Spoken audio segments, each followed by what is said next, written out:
There's a difference between the Pharisees and the Sadducees.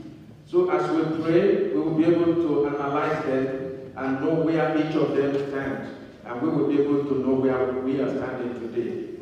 Join me in prayer. Blessed and mighty Lord, we thank you for your word. We thank you because, Lord, we are not just gathering for gathering's sake. We are not just coming to the church without knowing where we are going. We are not ignoramuses. We are people of knowledge, people whom you have brought to the line to be part of your kingdom. And so today I'm praying that your light will shine in the hearts of everyone, that we will not be ignorant, but we will know where we are going, from where we are coming, where we are presently, and we'll be able to move on to that glorious land that you have prepared for us. In Jesus' name we pray. Amen. Amen. Amen. I was trying to express the difference between the Pharisees and the Sadducees. And looking at Acts chapter 23, there is something there from verse 6. But when Paul perceived that one part were Sadducees and the other Pharisees, he cried out in the council, "Men and brethren, I am a Pharisee, the son of a Pharisee. Concerning the hope and resurrection of the dead, I am being judged." And when he had said this, a dissension arose between the Pharisees and the Sadducees, and the assembly was divided. For Sadducees say that there is no resurrection and no angel or spirit, but the Pharisees confess both. Then there arose a loud outcry, and the scribes of the Pharisees partly arose and protested, saying, "We find no evil in this man. But if a spirit or an angel has spoken to him, let us not fight against God." Now when there arose a great dissension, the commander, fearing lest Paul might be put to pieces by them, commanded the soldiers to go down and take him by force from among them and bring him into the barracks. Now, this passage is showing us one of the troublesome times that Paul faced in his ministry of going into the world to preach the gospel. Here, when he was preaching, they took him and they said he brought a strange thing to them. And they wanted to stone him to death. But they rallied around and they took him to the judgment seat that he might be judged so that they will just get rid of him. But when he got there, because Paul himself was a person who is very knowledgeable in the law. He was a lawyer. That was his work before he came to be the tent maker. So because he studied under Gamaliel, he was so much past. He was so much strong in the law. So when he got there, he said they should allow him to defend himself. And he knew the theology of the Pharisees and the theology of the Sadducees. So he knew that the Pharisees, they believed in the resurrection and in the angels, that there are angels of God, that there is a spirit of God. But all these were rejected by the Sadducees. So when Paul knew that, he said, "Let me defend myself." So he put the head of the Pharisees on the head of the Sadducees and knocked them together in this way.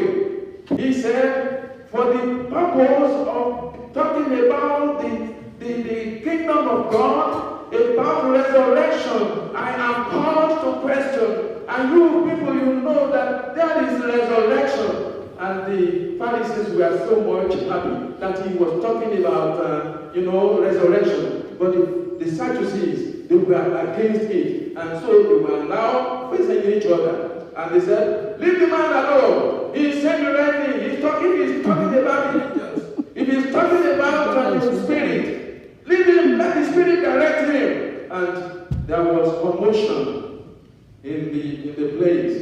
so they had to send soldiers to remove Paul from their midst. That was how he escaped. But what we are looking at here today that leads us there is the issue of resurrection. You know, some Sadducees, they came to Jesus. In the scripture that we read today, you will see that they came to Jesus.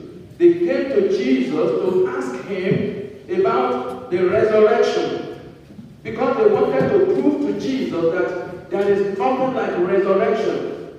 So they have coined a story that will make it to be faulted, that if a marriage is done here, we know the marriage is standing, and now let's tempt him with the marriage.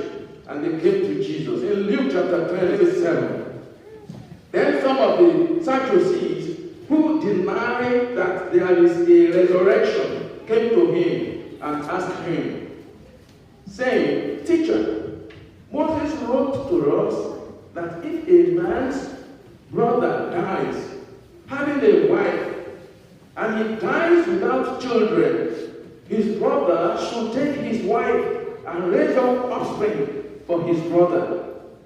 Now, there were 7 brothers, and the first took a wife and died without children, and the second took her as wife, and he died childless. Then the third took her, the 7 also, and they left no children and died. Last of all, the woman died also. Then, therefore, in the resurrection, whose wife does she become? For all 7 had her as wife. You will see if Jesus will be thinking about marriage, that marriage is one person and another person, 2 becoming one. Now they are 7 on one woman. What will I say about it? But Jesus did not go their own way. Jesus, who knows this place and knows that place, knows everything, is all knowing. And he came to them to declare to them the truth, and they could not catch him. Then he was explaining to them about what marriage is and what resurrection is. In that chapter 34 of the same Luke 20, where we read, Jesus answered and said to them, it's here that they married. It says, the sons of this age marry and are given in marriage, but those who are counted worthy to attain that age and the resurrection from the dead neither marry nor are given in marriage, nor can they die anymore. For they are equal to the angels and are sons of God, being sons of the resurrection. So you will see the difference. It doesn't affect resurrection at all. Because when you are here on earth, you get married, you get children, you continue to procreate. But when you leave this place, no more marriage. You will be transformed. You'll be like angels. The angels do not marry. They do not have male and female. They are just the same, the angels. So you will become like angels. You will not marry anybody. When you get to heaven, your wife will be as you are. You are just the same. Your husband will be as you are. There will be angels of God worshiping, adoring God. You will know all things. You will be able to travel anywhere. There will no hindrance. There will no door that is locked that you are not able to enter. You will be like angels, and you move here and there. So Jesus explained with the incident of the burning bush. You know when Moses was going that day, that he saw a burning bush, and Jesus referred them to that. It's in Exodus. He says in verse 37, But even Moses showed in the burning bush passage that the dead are raised when he called the Lord the God of Abraham, the God of Isaac, and the God of Jacob. Now, in that burning bush, which was a great miracle, God showed Moses that I am the God of Abraham, and the God of Isaac, and the God of Jacob. And God is not the God of the dead. That is, Abraham, Jacob, Isaac that were mentioned, they were not dead because they have risen up. They have resurrected. If you are a sinner committing sin, you are not going to be resurrected. But if you are a saved sinner, a sinner that has been saved, then you are going to be resurrected. For all have sinned and come short of the glory of God. So when we have Jesus in our lives, then whenever we sleep here on earth, we will open our eyes in resurrection to the beyond. So he's saying that Abraham, Isaac, Jacob, they were for God because they have been resurrected. And looking at verse 38 of that, it says, for he is not the God of the dead, but of the living, for all live to him. So God is not God of the dead. Therefore, the word of the Lord in Haggai that we read this morning is for us as a church and as individuals to know that something greater is coming. A blessing is coming for those who are wise, who will not just be churchgoers.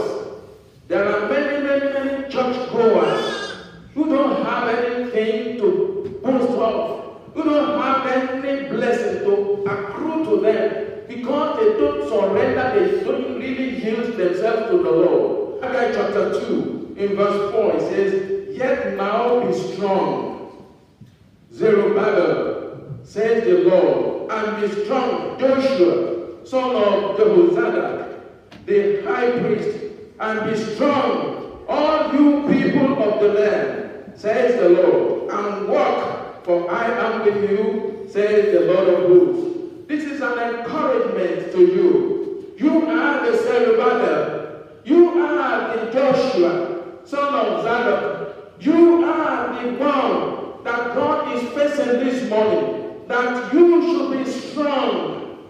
He is saying, you, Christ United Methodist Church, be strong. Don't be a weakling. Don't be someone who is ignoramus. Be understanding. Be knowledgeable about what God is about to do. Be strong in the Lord. He says the Lord, and work, for I am with you, says the Lord of hosts. Work for your salvation. Work for your deliverance. Work for your sincerity. Work for your holiness, the holiness of God to come into you. Work. Don't just be complacent. Don't just be ignorant. You should be strong. Don't be a weakling. Don't be one who is lazy. Be strong in the Lord. And in verse 7, and I will shake all nations. The Lord is going to shock all people. People will be shocked. People are going to be afraid because of God who is coming. Something is coming. Brother, sister, something is coming. Don't just be looking. Don't just be looking. You are not promotes. You are people of God. Let the Holy Spirit energize you. Stir up the Spirit in you and know the things that are coming. You can be able to read within the lines and know that when all things are just going like this, the Lord is coming. Amen. The Lord is coming. So looking at verse 6, it says, for God says the Lord of hosts, once more, it is a little while, I will shake heaven and earth, the sea, and dry land, God is going to shake. He's going to shake you if you are able to stand. Those who have the holiness of God in them will be able to stand. Those who confess sincerely Jesus Christ as their Lord and Savior, nothing will shake you. When the whole earth is being shaken, when the heavens are being shaken, the stars will be dropping, the moon will be dark, things will be going on, and the time is close by. And what do you need to think about? Think about resurrection. Think about life after here. Think about resurrection. And as we sing the next hymn of response, so meditate in the wordings of that song, and then you will think of when we get to heaven. Number 701.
dead. God is not the God of the dead, but the God of the living.